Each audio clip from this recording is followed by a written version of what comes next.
Hello and welcome to a lovely still morning here in beautiful Nova Scotia, although there's a bit of a breeze starting to get up now. And welcome to my channel, The Optimistic Gardener. My name is Steve Farley. Like I say, it's a still morning, cloudy. It's been very hot lately, and I'm taking a break now this morning, Sunday morning, from my build of my pool bar that I'm mid-build at the moment, to do a bit of tomato maintenance. I've got tomatoes actually all over the garden this year, as well as in the greenhouse as well, in this greenhouse, and I just came round to this area and realised I actually completely neglected this row of tomatoes for a little while, and they've shot up for a start, but they've also started to do things I don't want them to do. So I thought it might be a good time to do a bit of a film to show you how to make sure that keep your tomatoes in tip-top condition, so that you get a good yield of them later on in the summer. Tomatoes are not, they're not a plant that you can just sort of leave go for the summer, come back and all the fruits are there. I mean, most fruits are like that. You have to do a bit of tending to them to make sure that you get a good yield of plants, of fruit.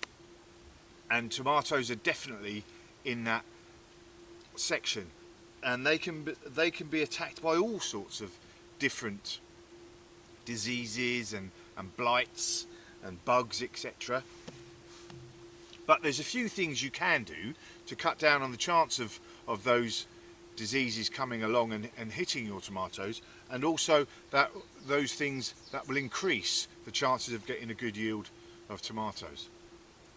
And the first thing is, especially if you're growing, so you've got two types of tomatoes. You've got your determinate tomatoes, determinate plants that will grow to a certain height and grow a certain amount of tomatoes, and that's it.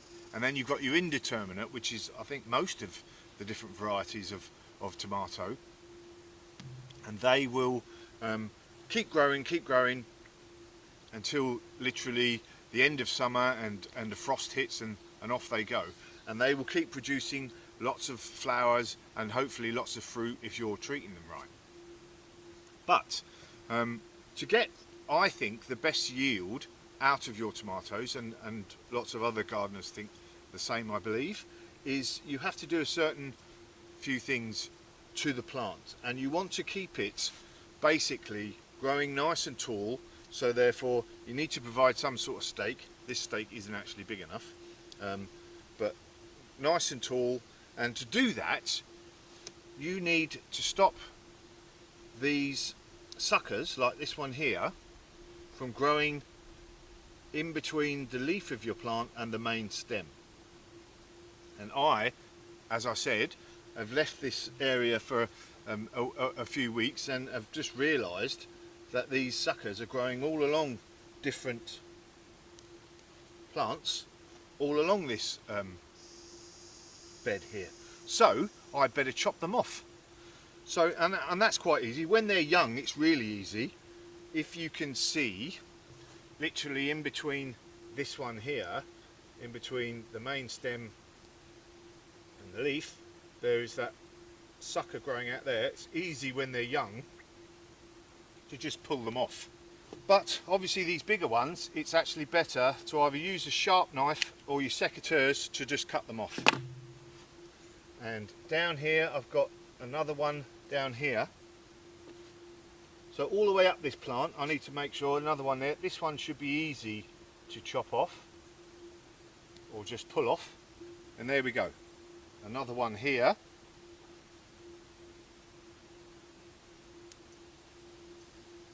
And then what I want to do is just make sure that and I'll do that in a moment, is I just tie that into this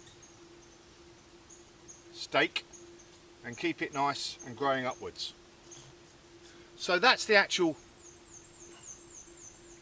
training your tomato so that it grows nice and tall, and and it's not wasting its energy on these suckers. So what that suckers do is they're going to literally grow off and make it nice and bushy, but instead of putting all its energy into growing these flowers, and obviously the fruit, it will be using a lot of its energy into creating this big bushy plant, which we don't want.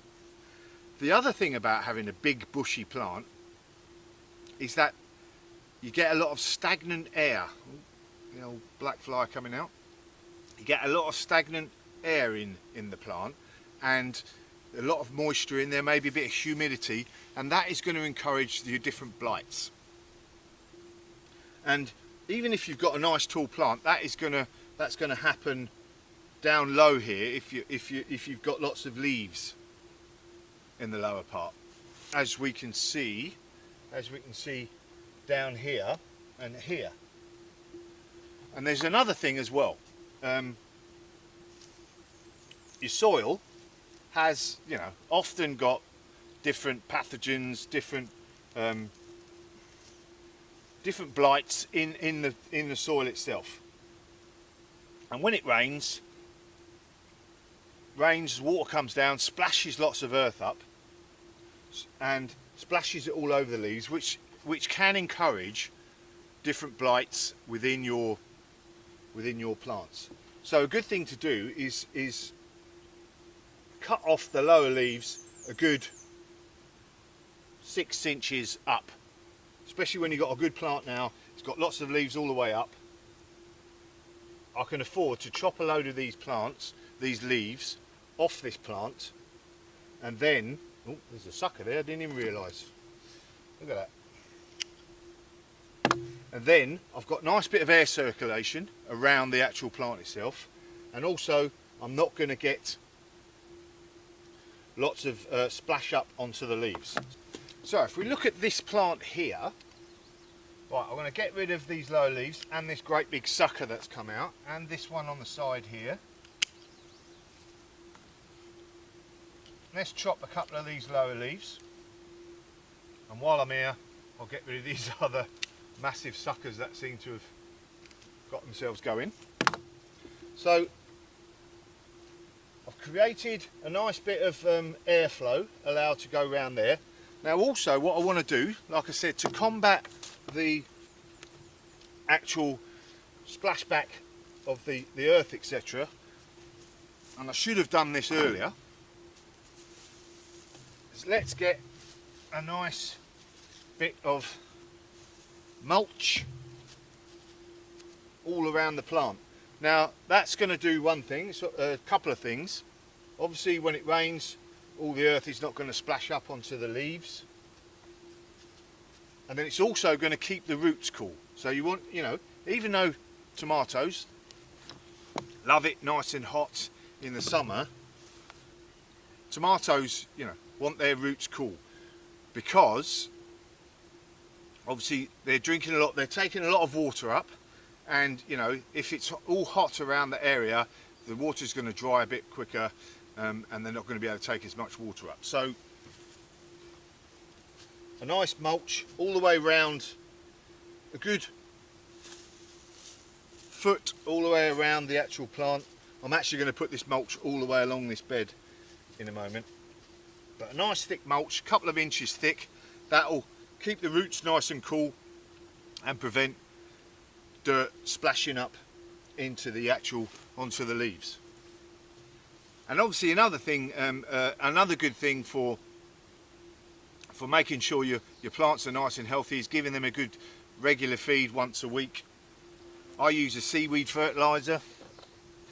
I've literally filled up a bucket of water for a couple of weeks with seaweed, and filled it up with the water, and this is the rather smelly outcome of that stew, but the tomatoes love it, and these are responding nicely now. My tomatoes actually in the greenhouse, you can see, are actually fruiting now, so I'm really happy with that. But these are looking good, and all I've got to do is provide them with the good conditions, and they'll come on nicely. I'll tell you, here's a funny one. This tomato here, which I think peace vine, it was not looking good at all, not looking good, and I thought I'm just going to keep all that. He had a lot of leaf curl on the bottom here, and I just thought I'll just keep going, keep hold of it, keep the faith, and it's responded very well with this new growth now, and the new growth is nice, looking good, nice and green.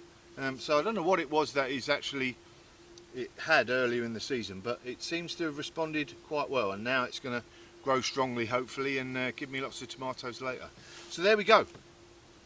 There's a few hints and tips on keeping your tomatoes in tip-top condition so you get a nice good yield and they're not diseased, straggly old yellow things that often happens if you're not paying attention to those simple tips of keeping it nice and airy around the plants,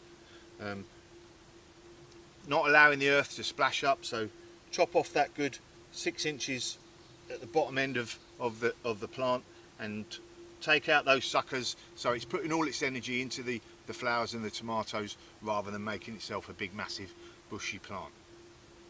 There you go. Right, I better go back to my pull bar build, and job's a good one.